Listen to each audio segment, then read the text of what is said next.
Nako, Chang, batay dito sa ating Metro Weather System, mukhang nga maaraw yung malaking bahagi nga ito Lunes natin. Kaya naman, gising na mga kapatid, bangon at gising na dahil papasok tayo sa trabaho. Pero bago yan, alamin muna natin nga yung magiging lagay ng ating panahon ngayong araw na ito. Simulan natin dito sa ating satellite image. Makita natin konti pa rin yung kaulapan natin sa Luzon, Visayas. Konti lamang dito sa may Zamboanga Peninsula, pero di natin inaasahan nga magiging malawakan yung mga pag-ulan natin.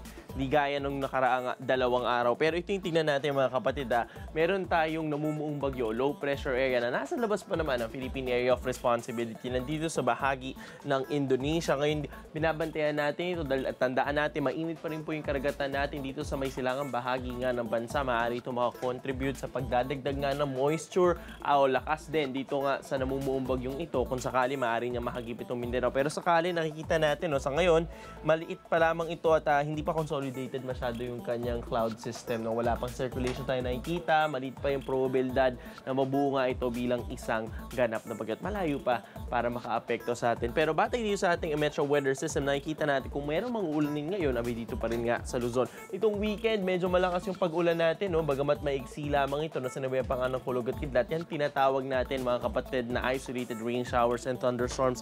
Nakikita natin, malaki pa rin yung probabilidad na mangyari ito dito pa rin sa may kalurang bahagi nga ng Luzon. Sa atin sa Metro Manila, nakikita natin na meron din tayong probabilidad niyan. Lalo pat kahapon, ang dinatan nating temperatura ay nasa 34.7 degrees Celsius. Tandaan natin mga kapatid, habang mas mainit yung temperatura dito nga sa atin, mas marami tayong moisture sa hangin na nagiging ulap, mas mataas yung chance natin for isolated rain showers and thunderstorms. Yung 34.7 na yan kahapon, naramdaman natin sa 42.8, halos 43 degrees Celsius. Napakainit yan mga kapatid. Ngayong araw nga nakikita natin, hindi naman magiging sing-init tulad nung kahapon nga nating naranasan. Lalong-lalo na dito sa may Luzon. Makikita natin na nasa pagitan ng 30 hanggang 35 degrees Celsius yung palitan nga noong ating temperatura. Hindi na higit pa sa 40 degrees Celsius saan mang lugar dito sa may Luzon. Pero kailangan pa rin po nating magbaon ng ekstrang tubig, dahil mainit pa nga rin yung ganyang temperatura. At kapag inauhaw tayo, kailangan mga 8 glasses tayo o 10 glasses ngayong summer season para hindi tayo magkaroon nga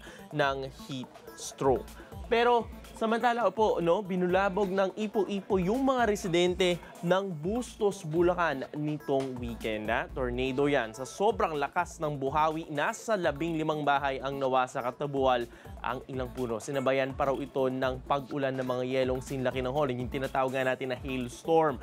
Ayon sa pag-asa, nabubuo ang buhawi sa pagsasama ng malamig at mainit na hangin, lalo na po sa malawak na lugar. Nangyari naman ang pag-ulan ng yelo kapag sobrang baba ng mga ulap, kaya hindi nga natutunaw yung yelo kapag bumabagsak. At yan ang latest sa panahon na siniksik pa ng impormasyon. Para sa karagdagang weather updates sa rin pa napapanahong balita, bisitahin lang po ang www.interaction.com/weather. Magabalik pa ako mamaya for more weather plus traffic updates. Balik muna sa inyo dyan sa studio.